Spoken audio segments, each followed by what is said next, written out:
মিথ্যা সমাজে ঘুরে বেড়াচ্ছে, সত্যের কাপড় জড়ানো মিথ্যা, যা মানুষে গ্রহণ করে নিচ্ছে কিন্তু বুঝতে পারছে না আদতে মিথ্যাটাকে গ্রহণ করছে। হ্যাঁ, মনে রাখবেন, আজ পর্যন্ত ছোলা সিদ্ধ খেয়ে কারো পেট খারাপ হয়েছে বলে আমি শুনি নাই, কিন্তু চপ পেঁয়াজি ঘুগনি খেয়ে পেট খারাপ হয়েছে এরকম বহু লোক দেখা যায়। কিন্তু আশ্চর্য কি জানেন, ছোলা সিদ্ধটা কেউ কেনে না, ছোলা ভাজানোটা কেউ কেনে না, চপ পেঁয়াজির দোকানে লম্বা লাইন পড়ে। তাহলে কথা হলো, মদ যদি 1 লক্ষ টাকাও দাম হয়, দুধ যদি 20 টাকাও দাম হয়, তাহলে আপনারা কি বলবেন, দুধের থেকে মদটা ভালো?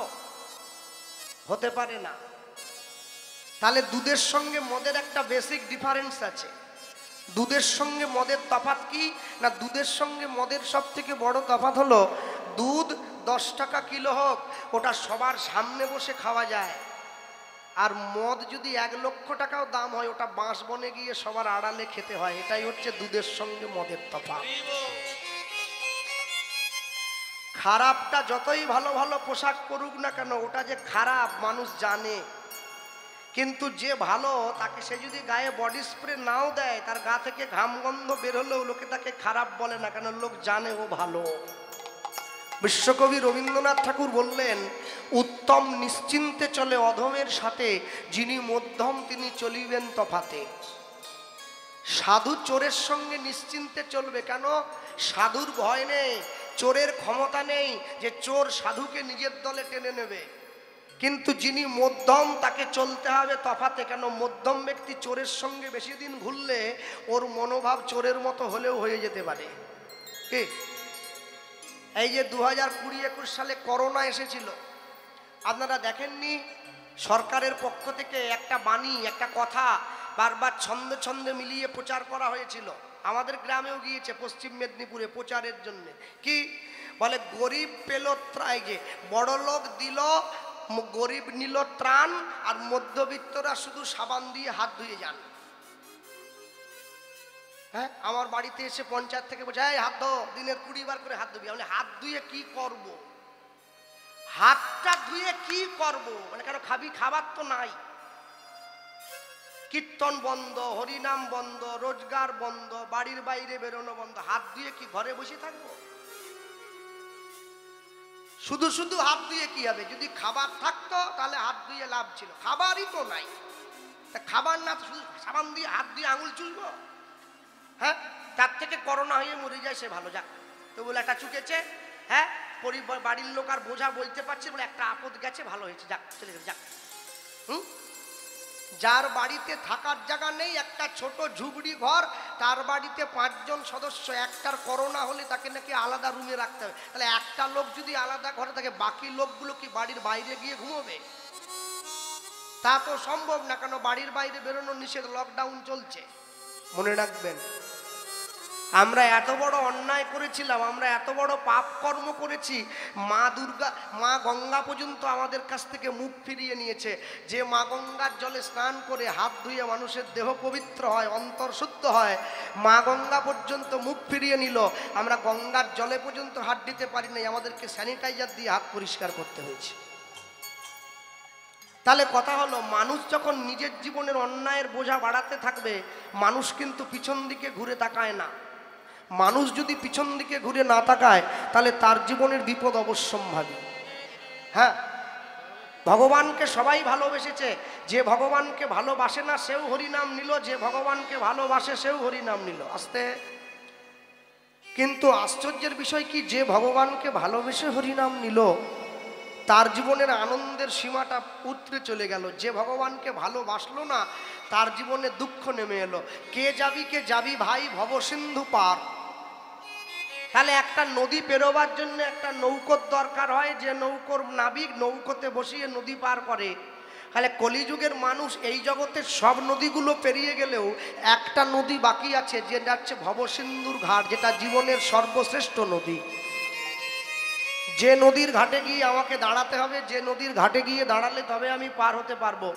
আর আমি যখন ভবসিন্ধুর ঘাটে গিয়ে দাঁড়ালাম, আমি ভবসিন্ধুর ঘাটে গিয়ে দাঁড়িয়ে দেখছি, আমি ইহজগতে নদী পেরোবার জন্য বহু টাকা সঞ্চয় করেছি, কিন্তু ভবসিন্ধুর ঘাটটা পার হওয়ার জন্য আমার জীবনে আমি কিছুই সঞ্চয় করতে পারি নাই।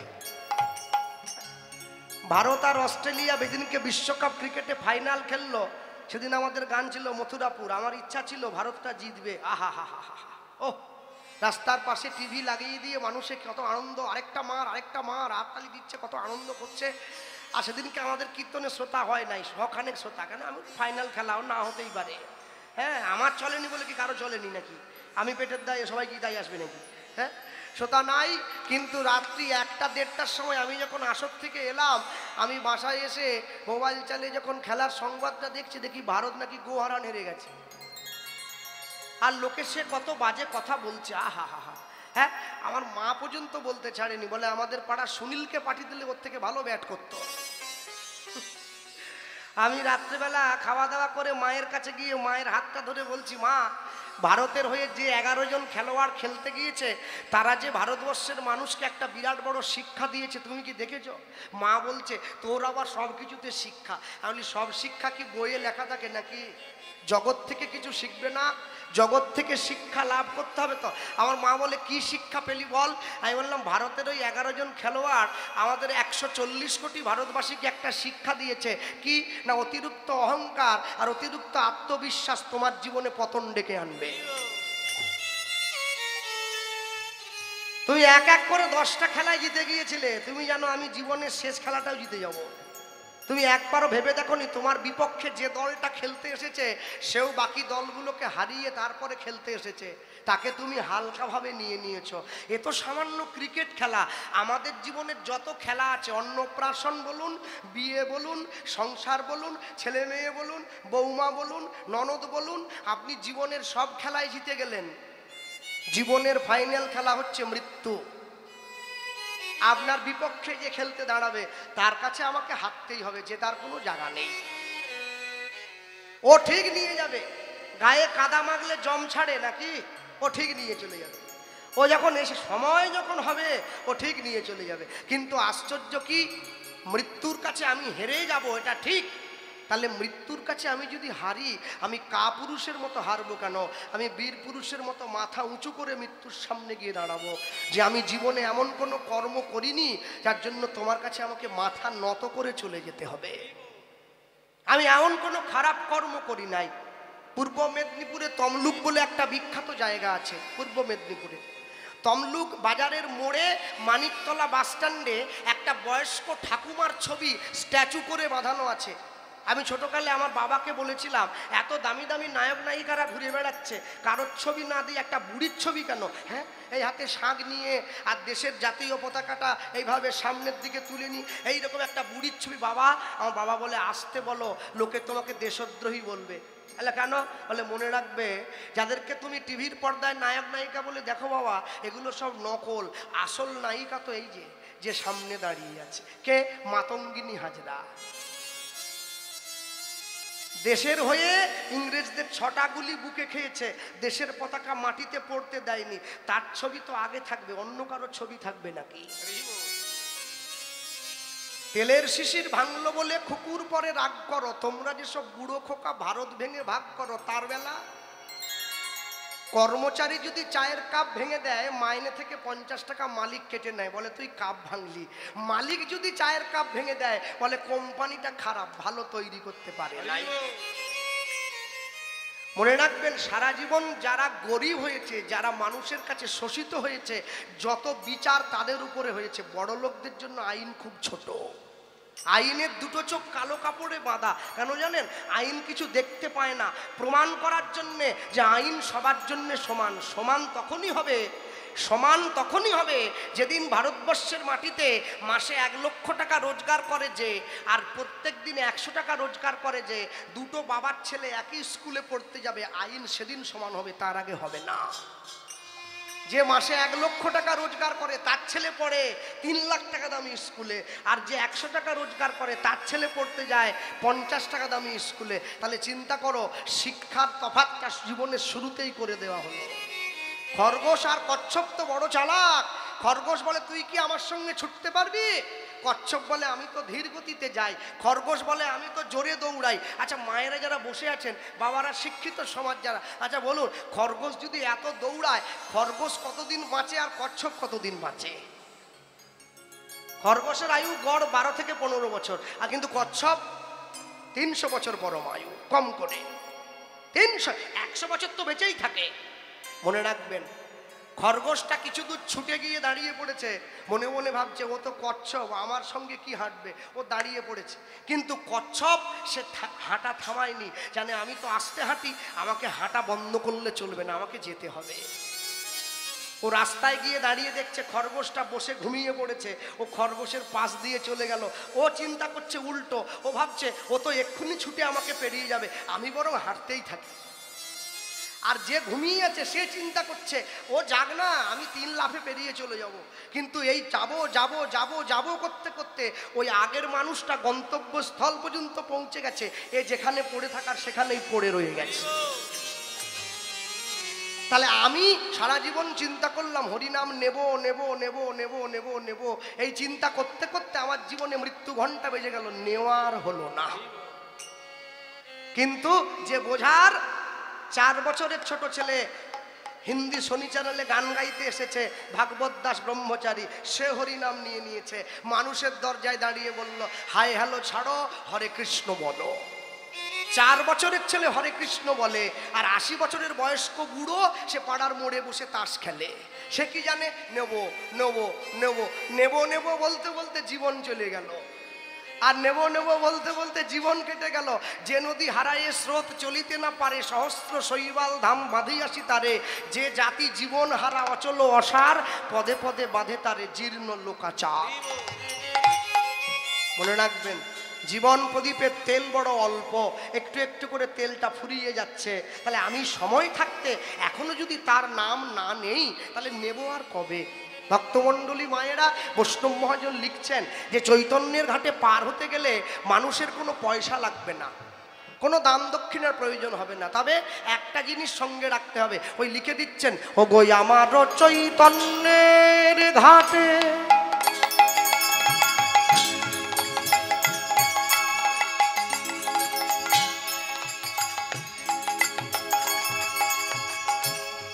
আদান খেয়াবায়,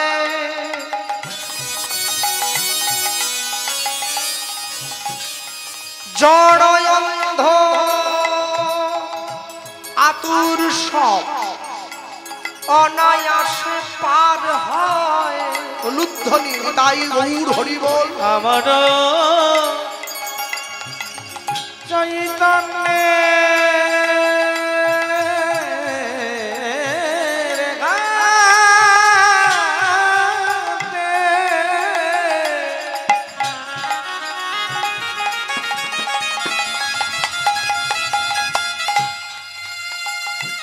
অগয়াদান কেয়াবা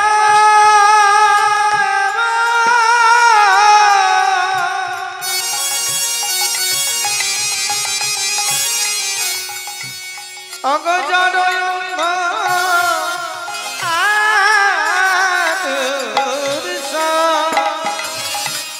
অনায়াসে পার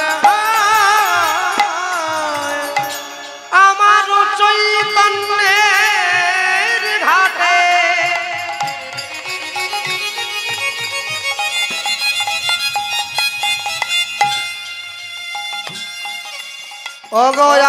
অগয়াদান খেয়া পায়, জড় অন্ধ আতুর সব অনায়াসে পার হয়। আমার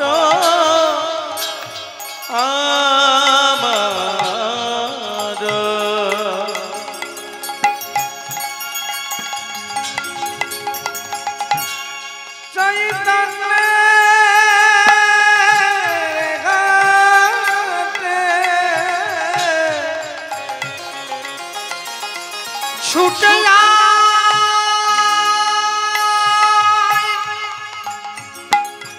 ছুটে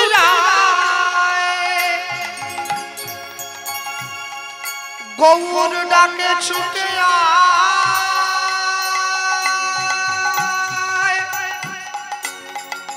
গৌর ডাকে ছুটে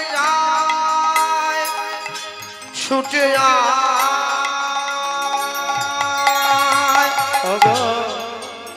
আমার আমার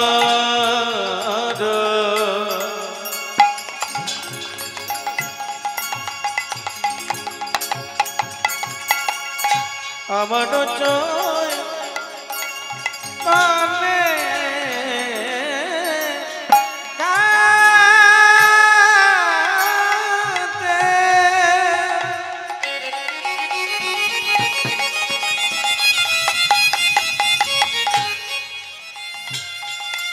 অগয়াদান খেয়াবা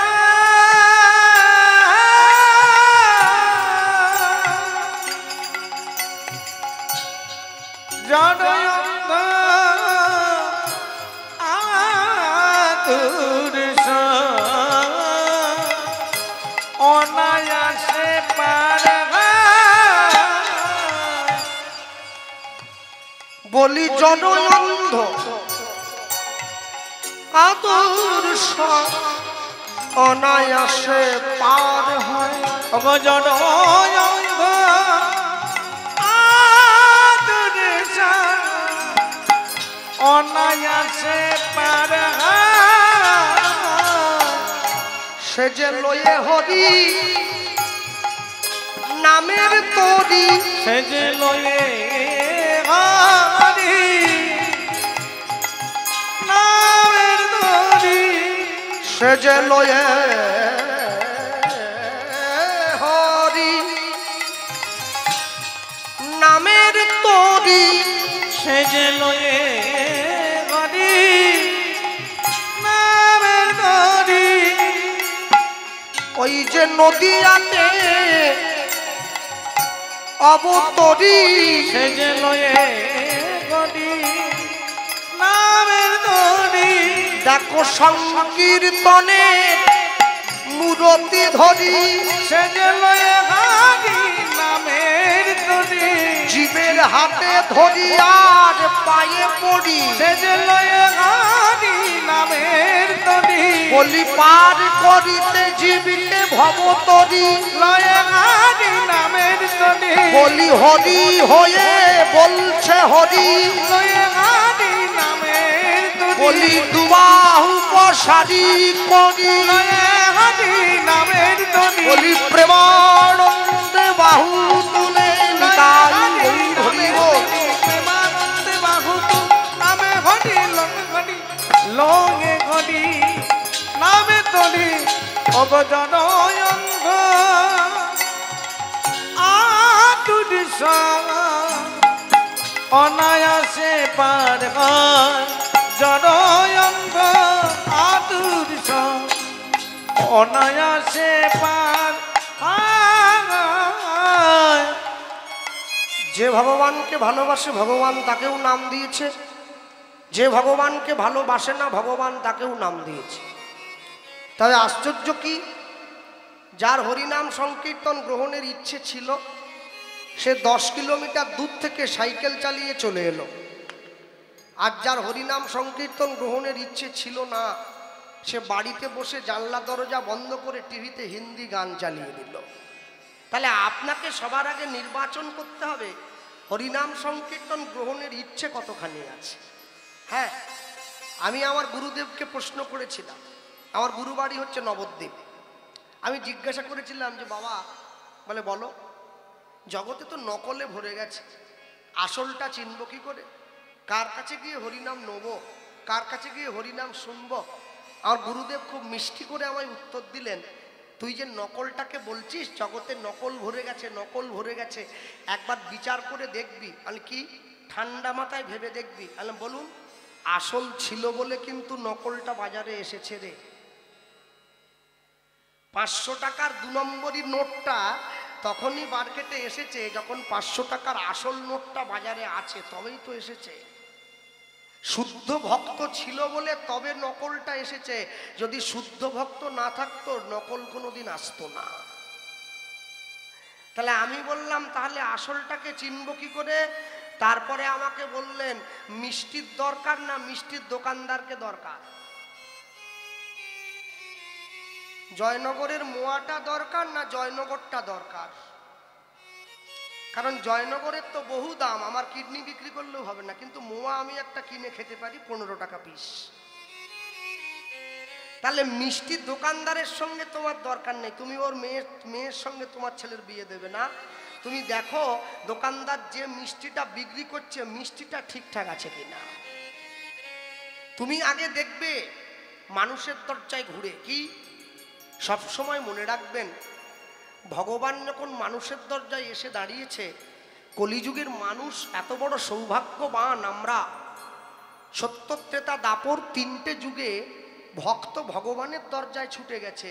কলিযুগের মানুষ এত সৌভাগ্যবান যে ভগবান ভক্তের দরজায় ছুটে গেছে। কি সব থেকে বড় আশ্চর্য কি, এরা বৃন্দাবনে গিয়েছেন, ব্রজধাম দর্শনে গিয়েছেন, গেলে দেখবেন বৃন্দাবনে কিন্তু ক্ষমা হয় না, নবদ্বীপে ক্ষমা হয়। দুটো ধামেই আমার যাতায়াত আছে, নবদ্বীপ বৃন্দাবন। কিন্তু আমি খুব সূক্ষ্মভাবে বিচার করলাম, নবদ্বীপে ক্ষমা হয়, বৃন্দাবনে ক্ষমা হয় না। যদি বলেন বাবা তুমি একথা বলছো কেন, তাকিয়ে দেখুন ভগবান কৃষ্ণ বৃন্দাবনে রয়েছেন। যতগুলো অসুর ভগবানকে মারতে গেছে কেউ কিন্তু প্রাণ নিয়ে ফিরে আসতে পারেনি। অগাসুর, বকাসুর, পুতনা সব ভগবান সবাইকে মেরে নিজের চরণে জায়গা দিয়েছে। এবারে চিন্তা করুন, নবদ্বীপে যতগুলো দুষ্ট লোক ভগবানকে বিড়ম্বনা দিয়েছে কাউকে কিন্তু ভগবান মারেনি। চপল গোপাল বধ নয়, চপল গোপাল উদ্ধার। আমি তো মাঝে মাঝে ভয় পাই, আমার আগে অগ্রবর্তী কীর্তনিয়া যে গাইছিল চপল গোপাল বোধহয় গাইছিল না, চপল গোপাল, হ্যাঁ ও চপল গোপাল, আমি কৃষ্ণ গোপাল, ভয় একটা ছিলই, বুঝলেন না। তবে আমি ছাগল খাই না, আর ছাগলের মুন্ডু আমি ঝুলাই না, অসুবিধে নেই। তারপরে ভয়টা কেটে গেছে যে না ঠিক আছে, ও ওর মতো গাইছে, ভালো। তা আমি বলতে গিয়ে একটা কথা বলবো, জগাই মাধাই বধ নয়, জগাই মাধাই উদ্ধার। মলয় চাঁদ কাজী বধ নয়, মলয় চাঁদ কাজী উদ্ধার। বধ আর উদ্ধার মানে কি? বধ মানে হলো ভগবানকে যে ভালোবাসে না, ভগবান তাকে মেরে নিজের চরণে জায়গা দিয়েছে। উদ্ধার মানে কি? ভগবানকে যে ভালোবাসে না এটা ভগবান জানার পরেও তাকে বুকে জড়িয়ে ধরেছে।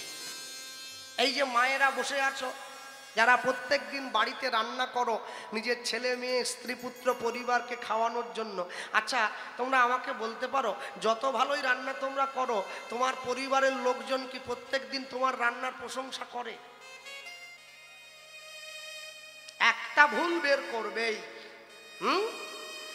আর যদি বাড়ির বাবুর মাথা গরম থাকে তাহলে তো ও সব ভুল, সব ভুল। চাটনিতে চিনি হয়নি, একবারে নুনে পোড়া, প্রথমেই বলল। তখনও হয়তো মা চাটনি দেয়নি, আগেই বলছে, তখন বুঝতে হবে মালিকের মাথা আজ গরম হয়ে যাচ্ছে।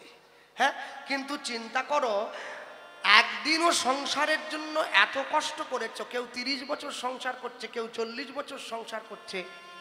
আশ্চর্য কি, ভগবানকে মানুষ কষ্ট দিয়েছে তবু ভগবান মানুষকে ক্ষমা করেছে। আর তুমি সংসারের মুখে হাসি ফোটাবার চেষ্টা করছো, তাও সংসার তোমায় দুঃখ দিয়ে যাচ্ছে। এটাই হচ্ছে সংসারকে ভালোবাসা, তাকে ভালোবাসার মধ্যে বড় তফাৎ। মহাপ্রভু যখন নিতাই চাঁদকে নাম দিতে পাঠিয়েছিল, কাকে? জগাই মাধাইকে। দুটো ভাই তো, বৃন্দাবন দাস ঠাকুর চৈতন্য ভাগবতে লিখেছেন দুটো ভাই, এরা প্রত্যেক দিন 80 হাঁড়ি করে মদ খেত।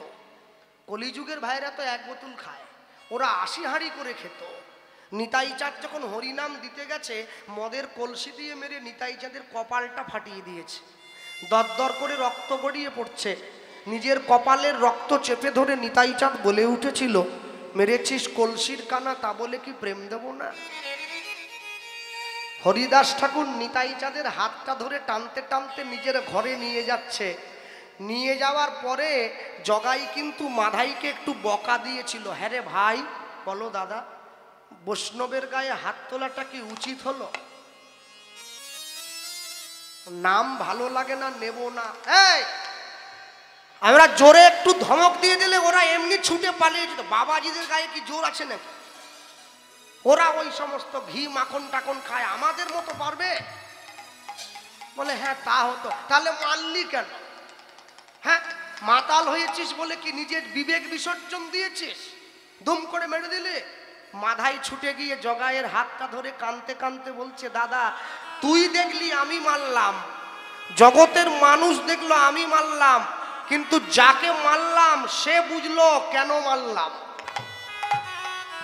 ঠিক, তুই তাহলে কি বলতে চাইছিস, ভালোবেসে মারলি? না, ভালোবেসে কেউ মারে নাকি? হ্যাঁ, তাহলে মারলি কেন? বলে বাংলায় একটা কথা আছে, কান টানলে মাথা আসে। নিতাই চাঁদের কপালটা ফাটিয়ে দিয়েছি, নিজের হাতের দিয়ে কপালটা দরদর করে রক্ত গড়িয়ে পড়ছে, কপালটা কেটে গিয়েছে। ওই রক্ত নিয়ে মহাপ্রভুর কাছে গিয়ে দাঁড়াবে। নিতাই চাঁদের কপাল ফাটিয়ে রক্ত বের করে মহাপ্রভুকে জানিয়ে দিয়েছি, নবদ্বীপে এখনো দুটো পতিত পড়ে আছে, তুমি উদ্ধার করবে কবে? কি বললি? হ্যাঁ, নিতাই চাঁদ যখন গৌরের সামনে গিয়ে দাঁড়াবে, নিজের বড় ভাইয়ের কপাল কেটে রক্ত দেখে গৌর আমাদেরকে মারার জন্য ছুটে আসবে। তা তো আসবেই, ছেড়ে দেবে? আমরা দুই ভাই সেই সময় ছুটে গিয়ে গৌরের চরণে পড়ব, হরিনাম নেব, উদ্ধার হব। কত বুদ্ধি করে দূর পর্যন্ত ভেবে কাজটা করেছে। কিন্তু সব থেকে আশ্চর্য হলো, মহাপ্রভু যখন দুই ভাইকে কৃপা আশীর্বাদ করেছিল নিতাই চাঁদকে সঙ্গে নিয়ে, আশ্চর্য কি, যখন ছেলে মেয়েরা ছোট থাকে বাবা মারা ছেলে মেয়েদেরকে সাহস দান করে, কি বলে, হ্যাঁ ফাঁকি দিসনি মা, ফাঁকি দিসনি বাবা, আমার মন দিয়ে পড়াশুনো কর, মাধ্যমিক, উচ্চ মাধ্যমিক, বিএ, এমএ, পিএইচডি, তারপরে পড়াশুনোটা করলে দেখবি আনন্দ আর আনন্দ। ছেলে মেয়ে আনন্দ পাওয়ার জন্য দিন রাত জেগে পড়াশুনো করছে। এরপরে পড়াশুনো শেষ হওয়ার পরে বাবা গিয়ে ছেলের সামনে দাঁড়িয়ে বলছে, খোকা একটা চাকরি যদি কোনো রকম জোগাড় করতে পারিস দেখবি আনন্দ আর আনন্দ। ছেলে আনন্দ পাওয়ার জন্য বগল দেওয়া করে ফাইল নিয়ে সরকারের দরজায় দরজায় ঘুরিয়ে বেড়াচ্ছে। কি, একটা ঝাড়ুদারের চাকরিও যদি কোনো রকম হয়ে যায় আনন্দ আর আনন্দ। যাক, মাথা ফাটাফাটি করে চাকরি একটা পাওয়া গেল। বাড়ি কোথায়? দক্ষিণ 24 পরগনা মগরাহাট। পোস্টিং হয়েছে কোথায়? পূর্ব মেদিনীপুর পাঁশকুড়া থানা। রোজ ভোর 3টের সময় উঠে ট্রেন ধরে ঝুলে ঝুলে যাচ্ছে, আনন্দ আর আনন্দ। রাত্রি 8টার সময় বাড়ি ফিরে আসে ভিড় ঠেলে, আনন্দ আর আনন্দ। এরপরে ছেলের মা গিয়ে কফিনে শেষ পেরেকটা পুঁতে দিচ্ছে, কি, রূপে লক্ষ্মী গুণে সরস্বতী, একটা বৌমা আনবো, আনন্দ আর আনন্দ। বৌমা এসে গেল। এরপরে ছেলের মা গিয়ে ছেলেকে বলছে, খোকা একটা নাতির মুখ দেখা, দেখবি আনন্দ আর আনন্দ। যাক, নাতি একটা হয়ে গেছে। এইবারে বলছে ছেলের বাবা এসে, নাতি এসেছে, বৌমা এসেছে, সংসারের জন্য এবার কিছু করো, বাড়ি একটা করো, গাড়ি একটা করো, তারপরে দেখবে আনন্দ আর আনন্দ। এই করতে করতে বেটার যাওয়ার ডাক এসে গেল। জীবনে আনন্দ আর ভোগ করতে পারলো না, শুধু আনন্দ শব্দটাই কানে শুনিয়ে গেল। মনে রাখবেন, জগতের মাটিতে দাঁড়িয়ে মানুষ যে আনন্দ ভোগ করার জন্য ছুটে যাচ্ছে একে বলে মিথ্যা আনন্দ। আনন্দ যদি পেতে হয়, অট্টালিকা নাহি মোর নাহি দাস দাসী, সুখ আমি চাই না কবু সে সুখ সুপ্রাসী। আমি থাকি ছোট ঘরে বড় মন লয়ে, নিজের দুঃখের অন্ন আমি খাই সুখী হয়ে।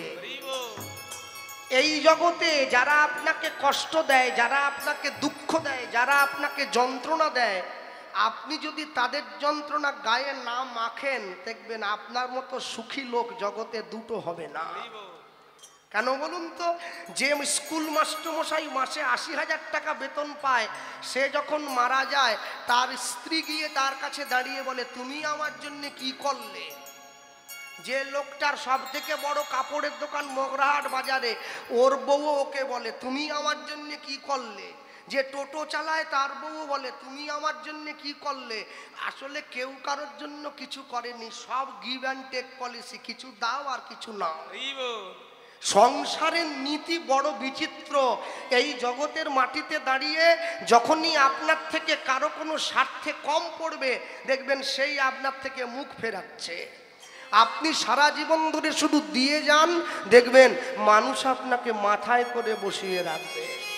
আর যেদিন আপনি দিতে পারবেন না, মানুষ আপনাকে কটু কথা বলবে।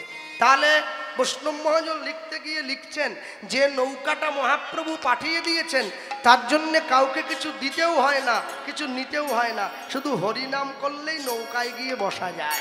তাই লিখতে গিয়ে লিখেছেন কি, হরিনামের নৌকা খানি শ্রী গুরু কান্ডারি উলুধ্বনি হরিবল, নৌকা খানি শ্রী গুরু কান্ডারি, হরিনামের নৌকা খানি শ্রী গুরু কান্ডারি, হরি নামে নৌকা খানি শ্রী গুরু কান্ডারি, সংকীর্তন করা হলো দুবাহু পশারি, ওগ সংকীর্তন করা গেল দুবাহু পাশরি, সংকীর্তন করা হলো দুবাহু পশারি, ওগ সংকীর্তন করা গেল দুবাহু পাশরি, সব জীব পার হইল,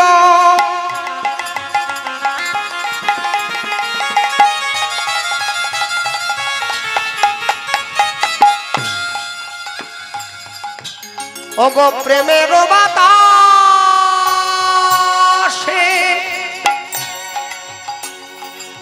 লোচন দাস পড়িয়া রইল আপনার দোষে, ওগ সকল জি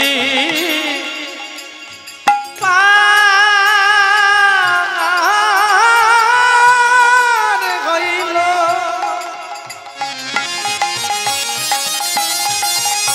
তাই গৌর হরি হরি বল, ওগ প্রেমের বাতাসে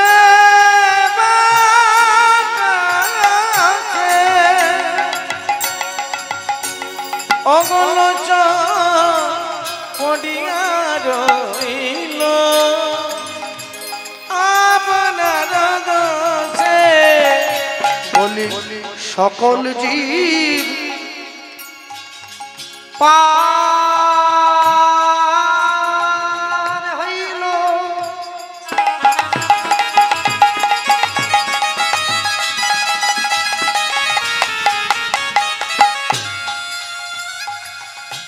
দেখো প্রেমের বাতাসে লোচন দাস পড়িয়া রইল আপনার দোষে, ওগ সকল জি সকল জীব সকল জীব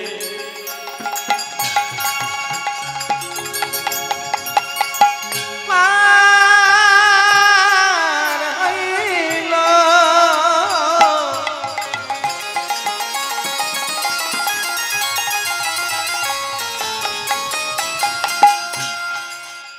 ওগ প্রেমের বাতাসে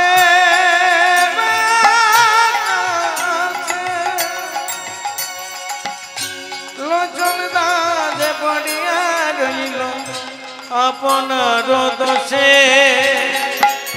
বলি আমার ভাগ্যে হলো না গো, আমার ভাগ্যে হলো না গো, বলি সবাই তোমার নাম নিল, আমার ভাগ্যে হলো না গো, সবাই তোমার নাম নিল, আমার ভাগ্যে হলো না গো, বলি আমি পতিত রইলাম পরে, আমার ভাগ্যে হলো না গো, বলি আমি পতিত রইলাম পরে, আমার ভাগ্যে হলো না গো, এমন পতিত পাবো নবতারে, আমার ভাগ্যে হলো না গো, বলি আমি পতিত রইলাম পরে, আমার ভাগ্যে হলো না গো, আমি পতিত মনে রই, আমার ভাগ্যে হলো না গো, আমার ভাগ্যে হলো না গো, ওগো লোচন দাস পড়িয়া রইল আপনার দোষে, ওগো লোচন দাস পড়িয়া রইল দোষে সব জীব পার হইল প্রেমের বাতাসে, প্রেমের বাতাসে লোচন দাস পড়িয়া রইল, পড়িয়া রইল আপনার দোষে। আপনা আপনা দোষে। চলো ছোট্ট করে গৌরচন্দ্রিকা শুনলাম, লীলা মাধুর্যে প্রবেশ করি। ইউটিউব চ্যানেল তো অনেকে এসে গিয়েছে, সবাইকে তো আমি চিনি না, দু চারজনকে আমি চিনি। এই যে গৌরবকে চিনবো, সৌম্যকে চিনবো, আর ওই পাশাপাশি যারা আছে ওদেরকে চিনি। যাক, অনেক চ্যানেল এসেছে, শ্রোতার সংখ্যাও অনেক, ভক্ত সংখ্যাও। আর তোমরা যারা লাইভ করছো মাঝে মাঝে একটু ভক্তদের দিকেও ঘোরাবে, ভক্তদের দিকে ঘোরাবে। কারণ আমার কথা হয়তো মানুষে ভুলে যেতে পারে, ক্যামেরায় রেকর্ড থাকলে তো ভোলার কথা না। কারণ আমি মাঝে মাঝে হাত তুলতে বলবো, তখন ক্যামেরাটা ঘোরাবে, হাত যে না তুলবে ভগবান তার মুখটা মনে রাখবে, যেন সে লক্ষ্মীর ভাণ্ডারে টাকা না পায়। টাকা সব ডবল হয়ে গেছে, হাতও ডবল, কোনো কথা নাই। যাক, জগন্নাথের মতো এরকম থাকলে হবে নি, মাঝে মাঝে তুলতে হবে হাতটা। তা আমি বলতে গিয়ে বলবো, সবার আগে এই জায়গায় আমরা যেখান থেকে এসেছি আমাদের বাড়ি হচ্ছে পশ্চিম মেদিনীপুর। আর সেই সঙ্গে সবার আগে বলে রাখি, কমিটির দুই ভাইয়ের দুটো অনুরোধ আমাকে রাখতে হবে। একজনা গিয়ে বলে এসেছে, তারা ইউটিউবের মাধ্যমে শুনেছে বিবেকানন্দের আমেরিকা চিকাগো ধর্মসভায় যাওয়ার যে কথাটা, ওইটা একটু শুনবে। আর আরেক দুই ভাই গিয়ে বলেছে যে দাদা আপনার মুখে চণ্ডীপাঠটা শুনে একটু ইচ্ছা প্রকাশ করি, যদি ইচ্ছা হয় তো শুনবেন, শোনাবেন, না না ইচ্ছা হলে গান শেষ করে নেমে যাবেন, খাওয়া দাওয়া করবেন, টাকা দিয়ে দেবো, বাড়ি চলে যাবেন। যদি ইচ্ছা হয় তো করবেন। তো যাক, আমার ইচ্ছা হলে তো হবে না, তারও একটু ইচ্ছা থাকা দরকার, কারণ যে শুনবে। আর সব থেকে বড় আশ্চর্য হলো, যারা আমরা সংসারী জীব, যারা আমরা কীর্তন শোনার জন্য ভিড় করি, মনে রাখবেন কীর্তনের মধ্যে দিয়ে আমরা ভক্ত ভগবানের কথা যেভাবেই ব্যাখ্যা করি না কেন, সেটা যদি গৌর অনুগত প্রাণ ভক্ত হয়, যদি তার কথাটাও বলি, যারা কৃষ্ণ অনুগত প্রাণ যদি তার কথাটাও বলি, দু জায়গাতেই বলা যায়। কিন্তু সংসারী জীবের ক্ষেত্রে দুটো লীলা খুব বড় অন্তরায় সৃষ্টি করে। দুটো লীলা, যে দুটো লীলা বলা এবং শোনার জন্যে খুব দূর থেকে চিন্তা করে আসতে হয়। দুটো কি না, একটা হচ্ছে নৌকা বিলাস আর একটা হচ্ছে রাস। এই দুটো লীলা সাধুগুরু বৈষ্ণবরা বলেন যে যদি পারো না গাইবে, আর যদি পারো না শুনবে। কেন না, এই দুটো হচ্ছে সর্বসভা মাঝে দাঁড়িয়ে প্রকাশের জন্য নয়, এই দুটো হচ্ছে আস্বাদনের জন্যে। কেন জানেন? মনে রাখবেন, দুটো জিনিস প্রকাশে যদি এতটুকু ভুলচুক হয়, সব লীলায় ক্ষমা হয়ে যাবে, এ দুটোতে কোনো ক্ষমা হবে না, লীলা অপরাধে পড়ে যেতে হবে। তা আমি এইটুকু বলবো, যেখান থেকে আমরা এসেছি, আমাদের বাড়ি হচ্ছে পশ্চিম মেদিনীপুর। তা আমাদের পশ্চিম মেদিনীপুর জেলাটা শেষ হয়ে গেলে একটা জেলা পড়বে, যে জেলাটার নাম হচ্ছে বাঁকুড়া জেলা। এই বাঁকুড়া জেলায় একটা বিখ্যাত গ্রাম আছে, যে গ্রামটার নাম হচ্ছে বিষ্ণুপুর। যারা মেদিনীপুরের সঙ্গে যোগাযোগ রেখেছেন তারা জানেন, হাওড়া থেকে খড়গপুরগামী যে কোনো লোকাল ট্রেনে উঠে বসলে খড়গপুর স্টেশনে নামার পরে আর দু তিনটে স্টেশন গেলেই বিষ্ণুপুর বলে একটা স্টেশন পড়ে। ওই গ্রামের নামে প্ল্যাটফর্মটার নাম হয়েছে বিষ্ণুপুর। কিন্তু আশ্চর্য কি, বিষ্ণুপুর স্টেশনে নেমে যদি আপনি টোটোওয়ালাকে 20 বা 25 টাকা দেন, তাহলে সে কিন্তু আপনাকে বিষ্ণুপুর গ্রামে নিয়ে যাবে। আর যখনই আপনি বিষ্ণুপুর গ্রামের মধ্যে প্রবেশ করবেন, আপনি প্রবেশ করার পরে দেখবেন ওপরে বড় বড় করে সাইনবোর্ড দেওয়া আছে, আপনি ঐতিহাসিক বিষ্ণুপুরে প্রবেশ করছেন, বড় করে লেখা আছে। কেন ঐতিহাসিক? যখনই আপনি গ্রামের মধ্যে ঢুকবেন, ঢোকার পরে দেখবেন রাস্তার দুদিকে গ্রামের মা বোনেরা বসে আছে, তারা পোড়া মাটির তৈরি জিনিস বিক্রি করছে।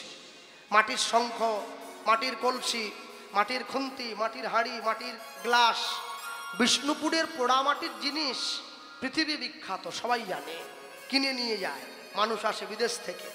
কিন্তু আশ্চর্য কি, এই বিষ্ণুপুরে আরেকটা জিনিস জগৎ বিখ্যাত আছে। আজকে ভালো করে তাকিয়ে দেখুন, আপনাদের মন্দিরে রাধাগোবিন্দ বসে আছেন। এই রাধাগোবিন্দ যে বসে আছে, রাধাগোবিন্দ জিউকে 2 বছর অন্তর হোক, 5 বছর অন্তর হোক, কিংবা বছরে একবার হোক, উৎসবের সময় হোক, তার অঙ্গটা কিন্তু মার্জন করতে হয়, শৃঙ্গার করতে হয়, তাকে সুন্দর করে সাজিয়ে দিতে হয়। কারণ পাথরের তৈরি বিগ্রহ, শ্বেত পাথর, ওটার উপরে ধুলো পড়ে, ময়লা পড়ে যায়। ভগবানকে সুন্দর করে পরিষ্কার করে আবার অভিষেক করে পুনঃপ্রতিষ্ঠা করে সিংহাসনে বসিয়ে দেওয়া হলো, মানুষে ভগবানকে দর্শন করল। আশ্চর্য কি, বিষ্ণুপুরে ভগবানের একটি বিগ্রহ আছে, যে বিগ্রহের নাম হচ্ছে মদন মোহন।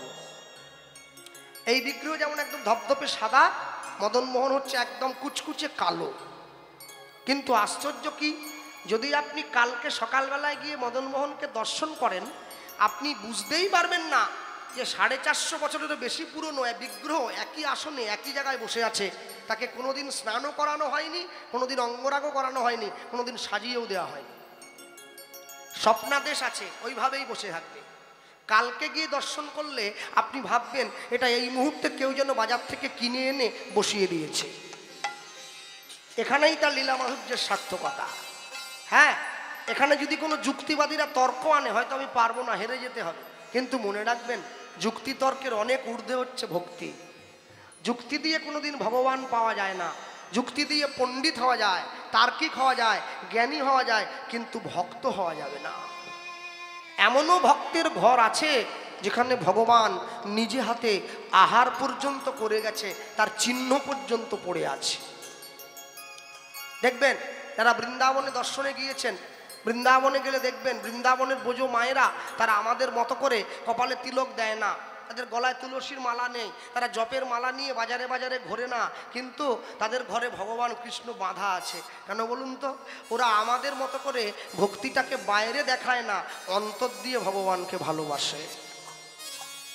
আমি এক বোঝো মাকে প্রশ্ন করেছিলাম, হ্যাঁ, যে মা কই তোমরা তো আমাদের মতো মালা নেই, তোমরা তো আমাদের মতো করে তিলক দাও না, তোমরা আমাদের মতো করে হাতে জপের মালা নাও না। তো সেই মা বলছে, ভালো করে লক্ষ্য করে বাবা। আমি বলুন মা, বলছে যখন কেউ স্কুলে পড়াশুনো করে, স্কুলের পোশাক একটা থাকে না? থাকে তো, প্রত্যেকটা স্কুলের আলাদা পোশাক, সাদা জামা, নীল প্যান্ট আছে। আচ্ছা, এরপরে সেই বোঝমা আমাকে বলছে, এবারে বলো তো বাবা, যখন কেউ কলেজে গিয়ে ভর্তি হয়, কলেজের কোনো নির্দিষ্ট পোশাক আছে কি? থাকে না। আচ্ছা, এরপরে বলো, যদি কেউ বিশ্ববিদ্যালয়ে গিয়ে ভর্তি হয়, ইউনিভার্সিটি, সেখানে কি পোশাক আছে? নেই। কেন? যার যেটা ভালো লাগবে সে সেটা পরে যাবে। আমরা বৃন্দাবনের মানুষ তো, আমরা কলেজে উঠে এসেছি, তোমরা স্কুলে পড়ো, তোমাদের পোশাক আছে, ভক্তির পোশাক, তলায় মালা দাও, কপালে তিলক দাও, হাতে জপের মালা নাও, স্কুলে ভর্তি হয়েছ, আমরা কলেজ। আর কি করে বুঝবো কলেজ? বলে মনে রাখবে, এই জগতে কোনো মেয়ে যদি কোনো ছেলেকে নিজের হাতের মুঠোয় রাখতে চায়, নিজের দেহের 2 থেকে 3টে ইন্দ্রিয় ব্যবহার করলেই ছেলেটাকে হাতের মুঠোয় রাখা যায়। আমি এমনও দেখেছি, একটা ছেলে একটা মেয়ের শুধুমাত্র মুখের হাসিটা দেখার জন্য 2 ঘন্টা দাঁড়িয়ে থাকতো বড় রাস্তার ওপরে। তাহলে হাসি দিয়ে কাত হয়ে গেছে। চণ্ডীদাস ঠাকুর 12 বছর বসে রইলেন পুকুরের পাড়ে শুধুমাত্র রামীকে একচোট দেখার জন্যে। 12 বছর পরে রামী যখন ঘুরে একটু মুচকি হাসি দিয়েছে, পাড়ার ছেলেরা বলছে, কি ঠাকুর বুড়ো হয়ে গেলে, তোমাকে তো পাত্তাই দিল না। চণ্ডীদাস ঠাকুর বললেন, 12 বছর ছিপ ফেলেছি, এতদিন পরে শুধুটা নড়ে উঠলো মনে হলো না? হ্যাঁ, বৃন্দাবনের ব্রজগোপীরা বলে, এই জগতে কোনো মেয়ে যদি কোনো ছেলেকে নিজের আয়ত্তে রাখতে চায়, 2 থেকে 3টে ইন্দ্রিয় ব্যবহার করলেই হয়। কিন্তু আশ্চর্য কি, ভগবান শ্রীকৃষ্ণ একমাত্র পুরুষ যাকে নিজের বশে রাখতে গেলে নিজের দেহের 11টা ইন্দ্রিয় সম্পূর্ণরূপে তার চরণে দিয়ে দিতে হয়। এখানেই তার সার্থকতা। আমি বলতে গিয়ে বলবো, যে ভগবান বাঁকুড়া বিষ্ণুপুরের মাটিতে বসে আছেন, যে ভগবান বাঁকুড়া বিষ্ণুপুরের মাটিতে আজও পর্যন্ত সেবা নিয়ে যাচ্ছে, সন্ধ্যাকালীন কীর্তনে দাঁড়িয়ে আলোচ্য লীলা মাধুর্য, সেই বাঁকুড়া বিষ্ণুপুরে লীলা পুরুষোত্তম মদন মোহন। হ্যাঁ হ্যাঁ, ঠিক আছে ঠিক আছে ঠিক আছে।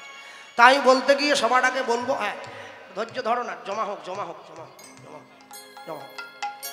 তাই বলতে গিয়ে এইটুকু বলবো, আজ থেকে প্রায় 450 বছরেরও বেশি পূর্বে বাঁকুড়া বিষ্ণুপুরের মাটিতে একজন ক্ষত্রিয় বাড়ির ব্রাহ্মণ বাস করত, যে ব্রাহ্মণের নাম ছিল সনাতন দাস। কিন্তু ব্রাহ্মণ হলে কি হবে, ব্রাহ্মণ কোনোদিন পুজো করতে যেত না। কাজ কি ছিল? যুদ্ধ করে নিজের দেশকে রক্ষা করত। আর সেই যুদ্ধ করে দেশকে রক্ষা করতে গিয়ে যেটুকু পারিশ্রমিক পেত তাই দিয়ে নিজের সংসারটা প্রতিপালন করত। সনাতন দাসের সংসারে তার স্ত্রী ছিল, স্ত্রীর নাম ছিল শিলাবতী। স্বামী স্ত্রী দুজনের সংসার, আর এই সংসারে আরেকটা অবলম্বন ছিল, যে হচ্ছে তার সেবিত ভগবান রাধা মাধবের বিগ্রহ। তাহলে স্বামী স্ত্রী আর ভগবান